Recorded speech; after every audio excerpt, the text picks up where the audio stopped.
The Address by Marga Minko. This short story is a poignant account of a daughter who goes in search of her mother's belongings after the war. In Holland, when she finds them, the objects evoke memories of her earlier life. However, she decides to leave them all behind and resolves to move on. "Do you still know me?" I asked. The woman looked at me searchingly. She had opened the door a chink. I came closer and stood on the step. "No, I don't know you. I'm Mrs. S's daughter." She held her hand on the door as though she wanted to prevent it opening any further. Her face gave absolutely no sign of recognition. She kept staring at me in silence. Perhaps I was mistaken, I thought. Perhaps it isn't her. I had seen her only once, fleetingly, and that was years ago. It was most probable that I had rung the wrong bell. The woman let go of the door and stepped to the side. She was wearing my mother's green knitted cardigan. The wooden buttons were rather pale from washing. She saw that I was looking at the cardigan and half hid herself again behind the door, but I knew now that I was right. "Well, you knew my mother?" I asked. "Have you come back?" said the woman. I thought that no one had come back, only me. A door opened and closed in the passage behind her. A musty smell emerged. "I regret I cannot do anything for you. I've come here specially on the train. I wanted to talk to you for a moment. It is not convenient for me now," said the woman. "I can't see you." Another time she nodded and cautiously closed the door, as though no one inside the house should be disturbed. I stood where I was on the step. The curtain in front of the bay window moved. Someone stared at me and would then have asked what I wanted. "Oh, nothing," the woman would have said. "It was nothing." I looked at the nameplate again. Dorling, it said, in black letters on white enamel, and on the jamb, a bit higher, the number 46. As I walked slowly back to the station, I thought about my mother, who had given me the address years ago. It had been in the first half of the war. One was home for a few days, and it struck me immediately that something or other about the rooms had changed. I missed various things. My mother was surprised I should have noticed so quickly. Then she told me about Mrs. Dorling. I had never heard of her, but apparently she was an old acquaintance of my mother, whom she hadn't seen for years. She had suddenly turned up and renewed their contact. Since then she had come regularly. "Every time she leaves here she takes something home with her," said my mother. "She took all the table silver in one go, and then the antique plates that hung there. She had trouble lugging those large vases. And I'm worried she got a crick in her back from the crockery." My mother shook her head pityingly. "I would never have dared ask her. She suggested it to me herself. She even insisted. She wanted to save all my nice things. 'If we have to leave here we shall lose everything,' she says." "Have you agreed with her that she should keep everything?" I asked. "As if that's necessary," my mother cried. "It would simply be an insult to talk like that, and think about the risk she's running each time she goes out of our door with a full suitcase or bag." My mother seemed to notice that I was not entirely convinced. She looked at me reprovingly, and after that we spoke no more about it. Meanwhile, I had arrived at the station without having paid much attention to things on the way. I was walking in familiar places again for the first time since the war, but I did not want to go further than was necessary. I didn't want to upset myself with the sight of streets and houses full of memories from a precious time.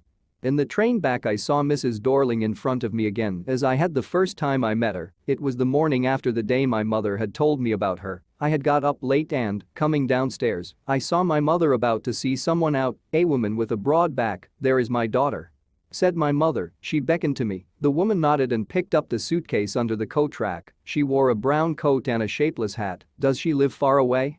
I asked, seeing the difficulty she had going out of the house with the heavy case. "In Marconi Street," said my mother, "number 46. Remember that I had remembered it, but I had waited a long time to go there. Initially, after the liberation, I was absolutely not interested in all that stored stuff, and naturally I was also rather afraid of it, afraid of being confronted with things that had belonged to a connection that no longer existed, which were hidden away in cupboards and boxes and waiting in vain until they were put back in their place again, which had endured all those years because they were things." But gradually everything became more normal again. Bread was getting to be a lighter color.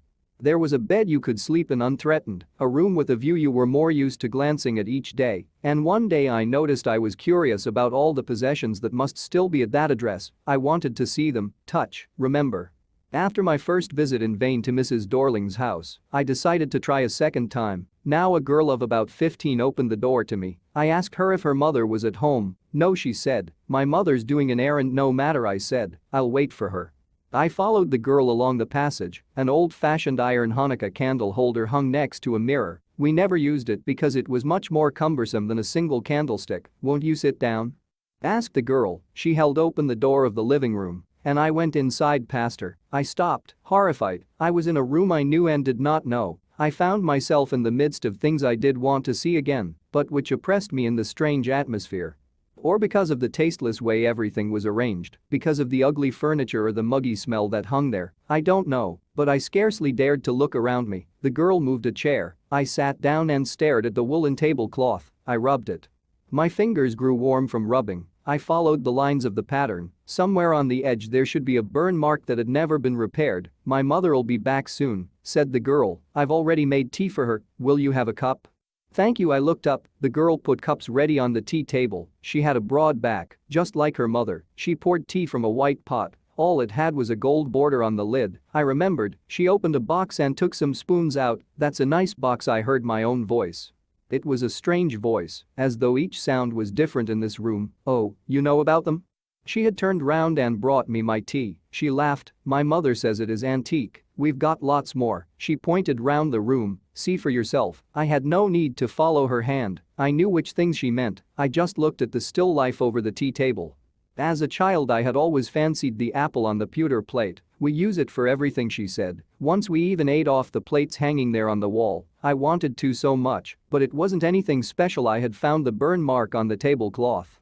The girl looked questioningly at me. "Yes," I said. "You get so used to touching all these lovely things in the house. You hardly look at them anymore. You only notice when something is missing, because it has to be repaired, or because you have lent it, for example."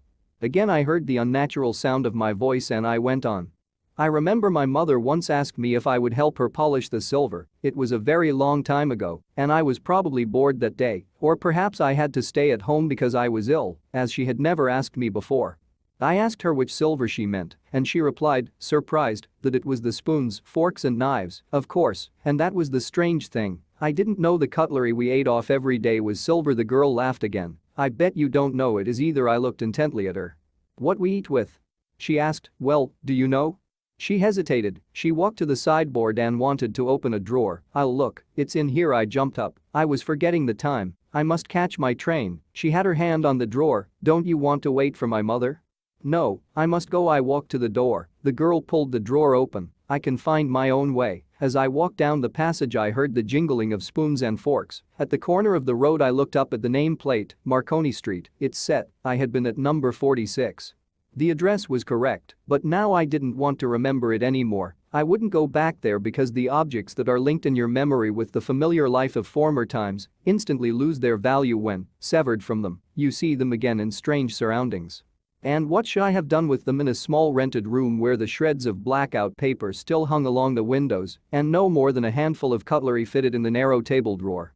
I resolved to forget the address. Of all the things I had to forget, that would be the easiest. Don't leave without giving a like to this video. And please subscribe to my channel to support my work. As always, thanks for watching. Bye bye.